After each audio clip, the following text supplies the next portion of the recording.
Hey guys, haven't made a video in a while, so I figured today I'll just make kind of just an update.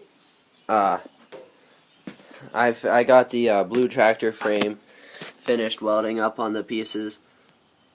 Not the best welds, if it'll focus. They're not the best. That one right there is pretty good, but I don't know, I wasn't really trying my best because it's just a mudding mower and the other side. I got a couple videos that you will be seeing hopefully soon that involves this little thing that I just picked up from my buddy, and there should be a truck sitting right here, but it is down at my mom's friend's garage at the moment. But anyways, yeah, I bought a truck. More information on that soon, but right now I'm just working on the blaster. Have the motor off for the I'd say in the past since the beginning of the year, fourth, fifth time, because it's just having all sorts of problems with its gears. So if I come over here, I got the work table completely cleared off. If you recall, there was a TV here. Took that up the house. Well, my water bottle's leaking. It's great. But I got that all cleared off, and I made this, well, it's metal underneath here, but I just cut this piece of just real thin wood to cover the top of it when I'm working on stuff like this. That's why you just saw the sawhorses out there and everything. Otherwise, I haven't really done that much in terms of cleaning or doing anything like that. Dirt bike's still here, broken. That tractor's still here, broken. That tractor's motor's in the other room, broken. That one runs now. Finally finished a project. This one doesn't have a motor. Don't know if it will ever have a motor. Managed to pop both of the back tires on the go-kart already before I could make a video. So, yeah, haven't really been too wanting to make a video lately. I guess I'm going to try to get back to a schedule, sort of like a schedule, I guess, of at least a video a week, hopefully more. But just waiting for the rest of this oil to drain out. Then I'm going to get working on it. I've had this thing apart so many times. What I'm going to try is, okay, well, here's the thing. Right now, how it is, the shifter doesn't even move. It runs, it starts, it, does everything. It runs great, actually. But it will not shift in any gear.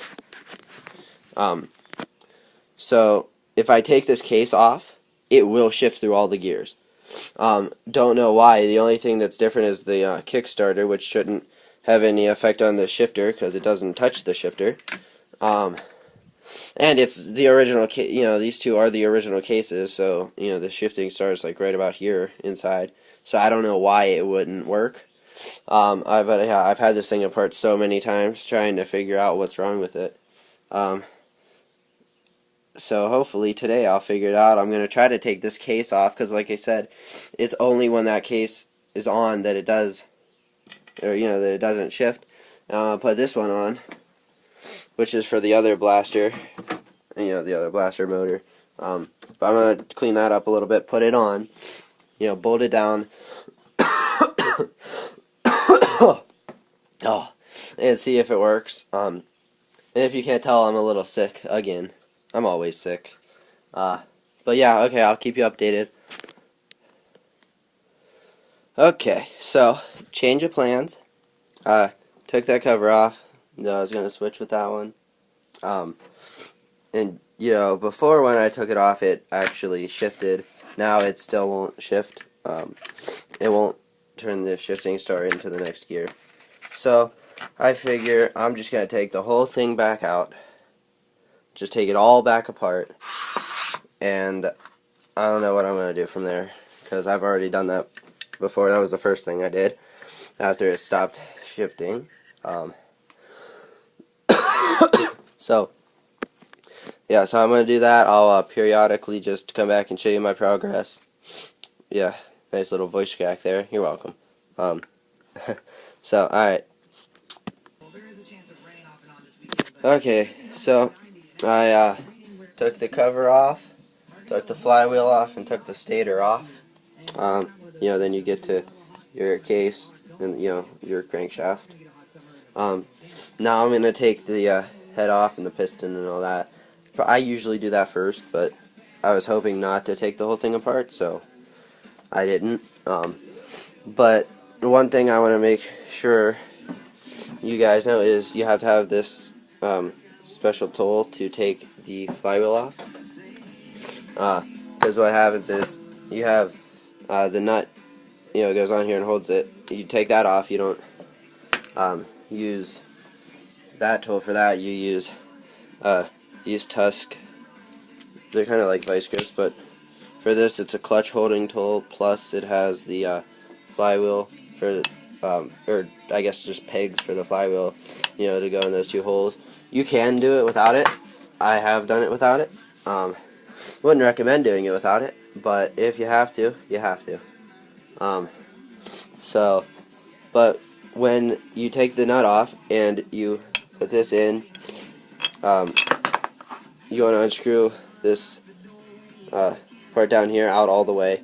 Then when you put it in, these threads are the opposite, so it's not, righty tighty lefty loosey. It's the opposite, so you actually turn it this way to get it on,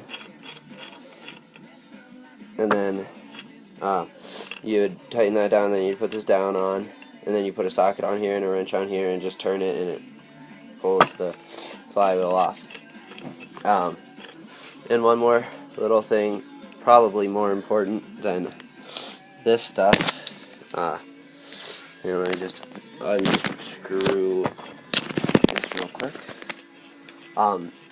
Is if you look on here, there's a little keyway. There's a little keyway right there. And it goes into that slot. Now when I'm done, I put the nut and the little key on the magnet part of here, just because I feel like that's the easiest way to keep it from moving anywhere that you don't want it to, or from you losing it. So now I'm going to take the head off and the the sprocket. Then I'm going to start removing. I don't know what I want to remove first. If I want to do the clutch first, or if I want to take the case apart. I'm going to take the clutch off, stuff like that first. So, alright.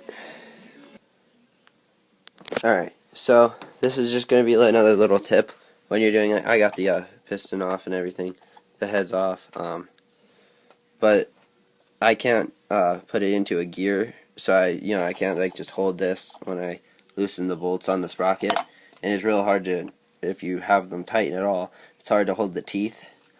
So if you close the tusk tool more, you can just set it in each one of the in one of the teeth on each side, and just hold it while you take off your bolts there. If anybody watches this that actually has a blaster, you probably tend to work on it a lot.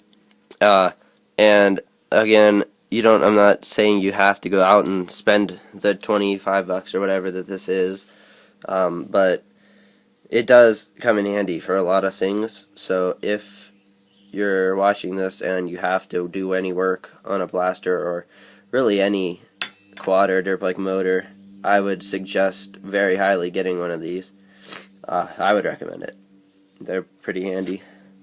Alright, I guess just keep you guys posted when I have the clutch and all that stuff off. Okay guys, sorry for it being a little dark. These big lights, or not really that big, but bright lights that are above here, there was like 94 stink bugs in here dive bombing my head the whole time I was working. So I got annoyed, so I put the bug light up there. I had to turn these off. It's still enough that I could see when I was working. But I don't know how well this is. Well, I mean, I can see how it shows up on the iPad, but I don't think it's going to be as good as the other parts. And apparently it seems like stink bugs don't ever touch the, electric part of it. They just stay here on the bottom and just, look at it. So that's great. But they're not dive bombing me anymore, so. Alright, so we got the full clutch off, the piston, stator, flywheel, all that. I split the cases. Now, even though I do have this tool, and obviously I have the flywheel puller, I do not have a case splitter. And to be honest, I'm not really ever going to get a case splitter unless if I start doing this like more than I do now, because I can get by it without one. I wouldn't recommend it at all. I would say you guys should definitely get one if you're going to do this. Don't do it how I do it, because I don't do it the best way ever. But when you put these together on the middle, like on the actual two cases, you put silicone gasket on, all around the edges, plus it goes onto the flywheel, or the flywheel, onto the crank. So, and the bearings pushes on there. Now, like I said, don't do it the way I do it. If you're gonna do it right. But I don't have money to buy the case splitter. So what I do is to get the first little bit of the silicone broke, I take just like an old razor blade. This one has a chip in the blade or whatever, and I'll put it like right here on the case. I'll take a hammer and just tap it in, and it just splits the case apart, and I'll do that the whole way around. Then I'll move up to a screwdriver, and again I'll put it in and just hit it around, and it'll split.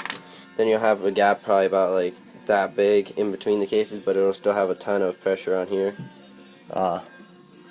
So what I do is I'll hold the case like that, and I'll pull on that part, which will be towards me right here, and then I'll hit the where the sprocket rides. Or you don't hit it hard, just tap it, and then switch between just tapping on that and tapping on that.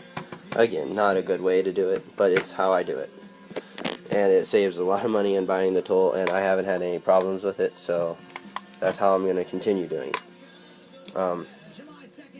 So yeah, I don't know how much more. I think this video is going to be over now. I might record some more tonight if I do anything else, but I'm not going to keep it all in one video and make it real long. So anyways, thanks for watching. Make sure you like the video and subscribe to see more of my awesome adventures of working on things. And comment, whatever. I don't really care what you comment, but let me know what you think of the videos or whatever. But alright, talk to you guys in the next video. Bye.